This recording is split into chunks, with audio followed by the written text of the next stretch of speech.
Brandy Johnson's birthday today.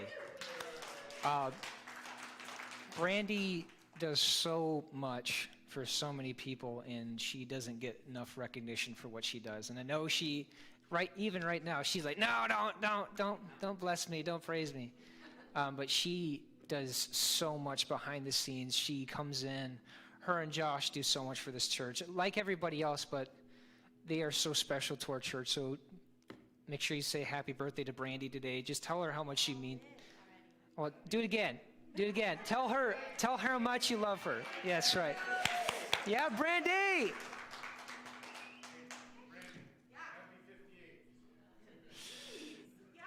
Oh, no. Oh, jeez. This is what happens. Okay, cool. That's why we don't be friends with people. Don't tell them their age. All right, welcome to Amazing Grace Church. We are so thankful that you are here today. Part of our church is that we are committed to loving God and loving people. And this is a place where we believe that everybody deserves a second chance. There's nothing that you've done in your lifetime to not deserve a second chance from God. One thing that we do is we delight in bringing new people into our congregation. We have some new people here. Give them a round of applause. We want to experience the glory of God together and worship Him and hear from Him. It's such a joy and pleasure to be your pastor. About a year ago, I got to guest speak at this church for the very first time, and there was just something special about that service. The church looked a lot different back then, but man, just such a powerful service, and just be able to talk to the people and be able to see potential for what could be. And just kind of looking at a year in review, just how many things we've done.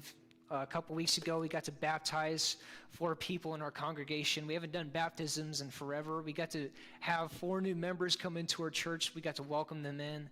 And how many missions things we've done, how many missionaries we've gotten to hear from and see and connect with.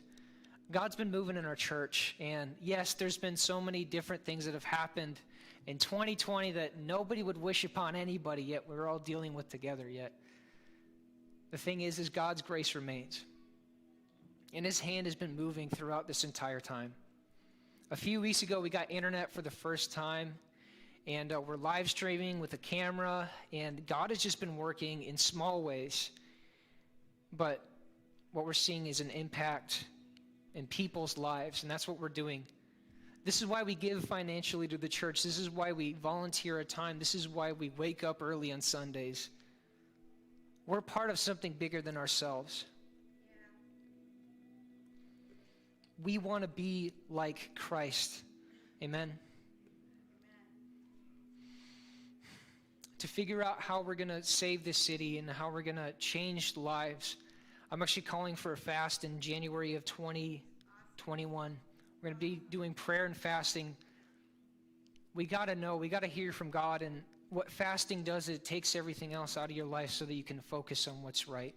You can focus on the truth. You can focus on God's heart. When you fast food, what you are doing is you're remembering how much you actually need God. That hunger pains for the food should drive your spirit to realizing that spiritual hunger that you feel inside of you. And as a church, we have a burden for our community. We have a burden to see people's lives change.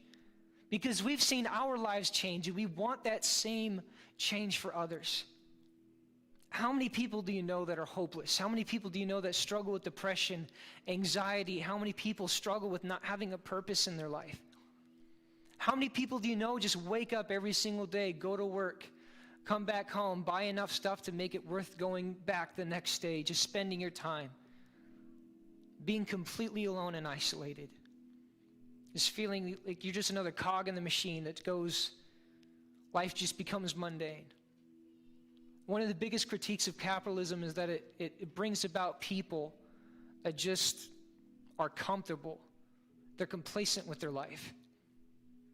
You just wake up every day. You're just another cog in the machine.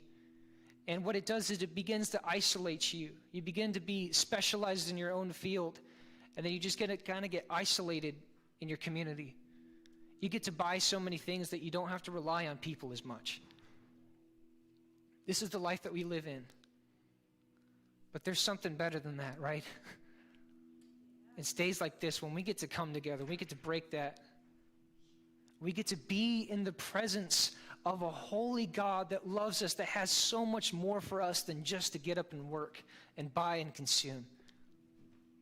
There's a God who loves us beyond anything that we could imagine. Even though life doesn't look ideal all the time, it seems to me that God is still up to something.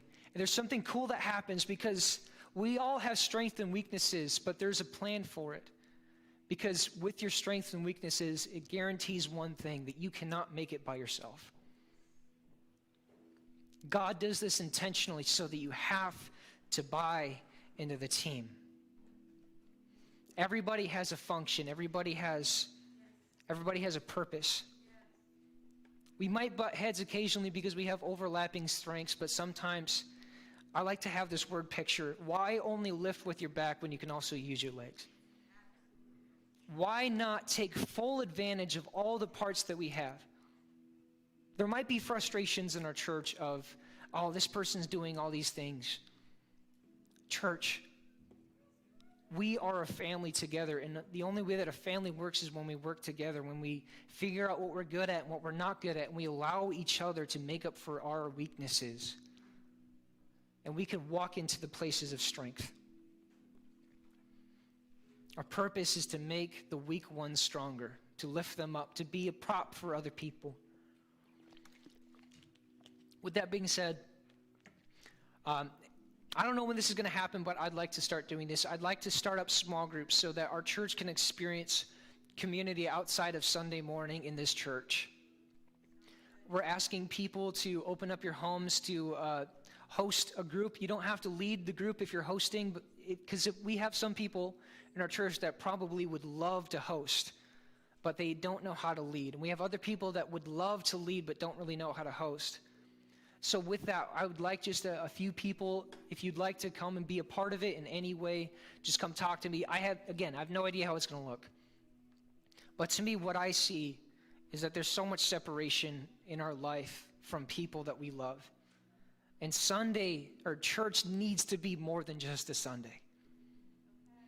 What we are doing today is not ministry. We are not ministering today. Today we are celebrating. We get to be in the presence of God together. We get to worship Him together in the same room. And what we're going to be doing later on is hearing from the Lord, hearing His heart. We're going to be talking about how Jesus is a friend. We get to hear from the Lord. Today we're not doing ministry. Monday through Saturday, that's our ministry. Sunday is the day that we get to gather again with our family. We get to see each other, but we want more. I want more for our church. I want our ministries to be doing more. I want small groups to begin to doing ministry on their own, have their own agendas to go and reach the kingdom of God. And then on Sunday, we just bring the whole family back together. I'm not the minister of this church. You are the ministers of this community. I'm a pastor, so my role is to continue to shepherd the church, to be a shoulder that you can cry on, to lift you up, to lead you correctly. But you are the ministry. You are the ministry. I am the gift of the ministry as a pastor. We are the ministry. It's up to us to reach the world. So to practice this, we're going to hang out after service. We're going to have our monthly meal called Family First, where we take time out of our Sunday. We don't rush home. We spend a little bit more time at church, and we eat together, and we gather together and remember what the Lord has done for us, and we just get to touch base and just to get to do life with our church family. Today, we're continuing our Who is Jesus series. Our objective is to answer the very deep question by looking into the Gospels to help us on our quest. The word Christian literally means the one who imitates Christ. So how is it that you can imitate Christ if you have no idea what He looks like? So our objective with this series is to figure out who Christ is, how He walks, how He talks, how He handles situation. We're going to be experiencing a lot of things together. But before we begin to see how Jesus lives. We need to understand who he is. So we're going to be doing a little bit more theology today, and some of you might have just thrown up a little bit. That's fine. You can gripe about theology. You can do it once a Sunday, but then we're going to get back to work and we're going to figure out what's going on. All right, so we're going to kick off this discussion today with John chapter 1, and we're going to read the first 18 verses together. It's going to be a bigger passage, and then we'll kind of just digest it as we go, all right? In the beginning was the Word. The Word was with God, and the Word was God. He was with God in the beginning. Through him all things are made. Without him nothing was made that has been made. In him was life, and that life was the light of all mankind. The light shines in the darkness, and the darkness has not overcome it. There's a man sent from God whose name is John. He came as a witness to testify concerning that light, so that through him all might believe. He himself was not the light, but he came only as a witness to the light. The true light that gives light to everyone was coming into the world. He was in the world, and though the world was made through him, the world did not recognize him. He came to that which was his own, but his own did not receive him. Yet to all who did receive him, to those who believed in his name, he gave them the right to become children of God. Children born not of natural descent, nor of human decision or husband's will, but born of God. The Word became flesh and made his dwelling among us. We have seen his glory, the glory of the one and only Son who came from the Father, full of grace and truth. We're going to highlight that verse together. Verse 15. John testified concerning him. He cried out, saying, "This is the one I spoke about when I said, he who comes after me has surpasses me, because he was before me." Out of his fullness we have all received grace in the place of grace already given.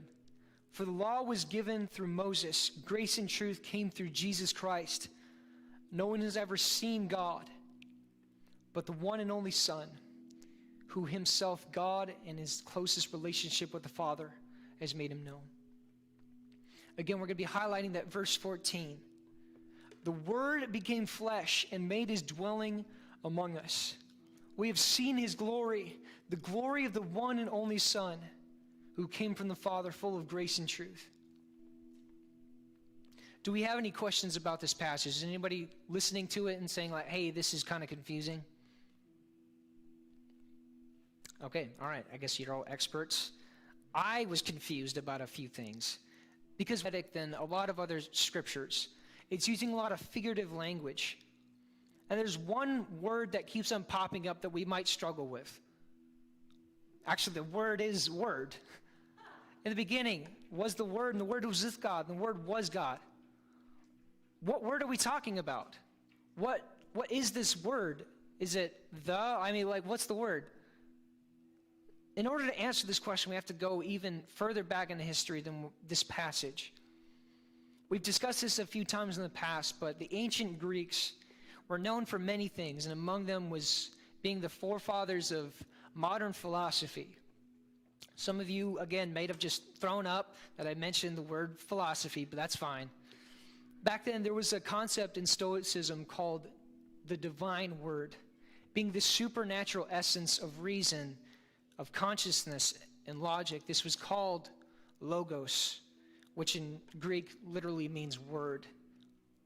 With the Greek conquest, they took over the world, and they took their philosophies to the world, and they started beginning to Hellenize the people, which means to make stuff more like Greece. And there became this blending in Israel between the thought of logos, this overarching essence of reason and logic and consciousness, the merger with Yahweh, this creator of all things. And there became this kind of new thought process, this new philosophy in Judaism, this logos Yahweh mix blend. What we see John doing here is taking it one step even further. This divine consciousness was in heaven above all things. It's reason, it's consciousness, it's logic, it's all these high, brainy, thoughty words. And in verse 14, we see this. This word, this logos, becomes flesh. Okay, we're going to take a minute and we're actually going to read back through the entire passage and just kind of decipher it together. I copied all the verses, so you can just keep on going forward. You don't have to go back. All right, John 1 through 18. In the beginning was the Word. The Word was with God, and the Word was God. He was God in the beginning. Through him all things were made. Without him nothing has been made. So what can we see? Who is this Word? This word probably isn't a what. It's a who, right? In the beginning, this word was before the beginning, right? And this word was in unity with God, and this word actually was God. He was with God in the beginning, but yet he was God.